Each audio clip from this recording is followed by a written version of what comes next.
নতুন নতুন অনেক মিডিয়া কর্মীরা দেখছি যে সার্জারি করে, আমি দেখেছি তাদের চেহারা ভালো হওয়ার পরিবর্তে আরো খারাপই হচ্ছে।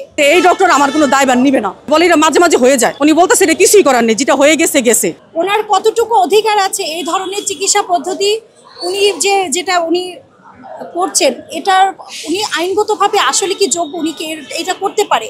যেখানে বাংলাদেশের মানুষের অর্থনৈতিক অবস্থা বিবেচনা করে ওনার যে ফিস, এটাও তো অনেক এক্সপেন্সিভ। এটা কেন উনি যেটা করছেন এটা কেন অবৈধ হবে না? এবং ওনার যে ডাক্তারি সনদ আছে, আমি বারবারই বলবো, সেটা কেন ওনাকে কেন প্রশ্নবিদ্ধ করা হবে না? এবং আমি সাধারণ জনগণকে যেটা বলতে চাই, আমি আপনাদের মাধ্যমে বলতে চাই, আমরা কিন্তু ইদানিং দেখছি খুব নতুন নতুন অনেক মিডিয়া কর্মীরা দেখছি যে সার্জারি করে। তো আমি বলি যে রিসেন্টলি আমরা যাদেরকে দেখলাম, আপনাদের কাছে আমার প্রশ্ন, আমি দেখেছি তাদের চেহারা ভালো হওয়ার পরিবর্তে আরো খারাপই হচ্ছে। আমরা অনেক মিডিয়া কর্মীকে দেখেছি আগে সুন্দর একটা চেহারা, এটা কিন্তু স্বাস্থ্য ঝুঁকিও প্রচুর। এটা কিন্তু আরেকজন ডক্টরের কাছে আমার ক্লায়েন্ট গিয়েছিল, এবং আমার যারা ডক্টর বন্ধু আছে আমি তাদের সাথে কথা বলে যেটা জানতে পেরেছি, এই ধরনের চিকিৎসা পদ্ধতিতে যে পরিমাণে মেডিকেল যে জিনিসগুলো ইউজ করা হয়, যে ধরনের ফরেন বডি বা সিলিকন জেল, এগুলো কিন্তু পরবর্তীতে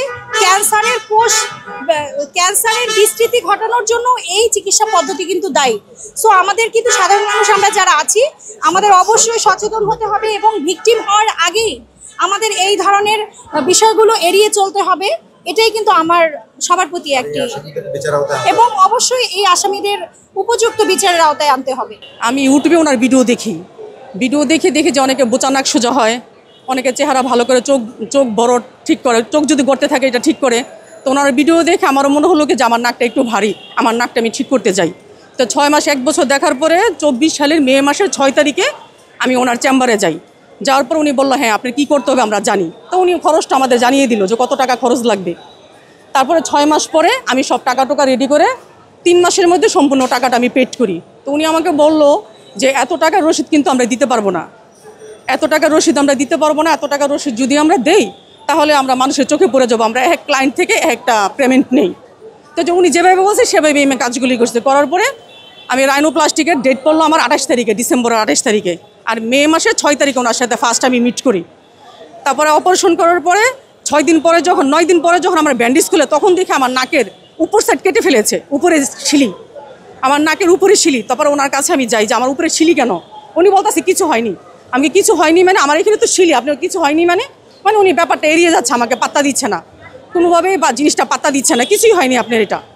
তারপরে আরেকদিন গেলাম, আরেকদিনও যাওয়ার পরে উনি বলতেছে আপনি যখন কিছু করতে পারবেন না তাহলে আমার টাকা ফেরত দেন। বলে এটা মাঝে মাঝে হয়ে যায়, ময়মনসিংহের একটা মেয়ের এরকম হয়েছে, রংপুরের একটা মেয়ের এরকম হয়েছে, এটা মাঝে মাঝে হয়ে যায়, কিছু করার নেই।